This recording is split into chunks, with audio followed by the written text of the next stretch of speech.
መብራቶች ወዴት ተሰናዱ?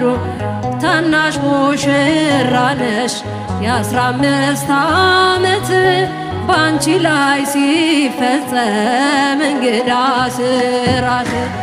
ሰባቱ መንጦላዕት ወዴት ተጋረዱ? ሰባቱ መብራቶች ወዴት ተሰናዱ? ታናሽ ሙሽራ ነሽ የ15 ዓመት ባንቺ ላይ ሲፈጸም እንግዳ ስራት።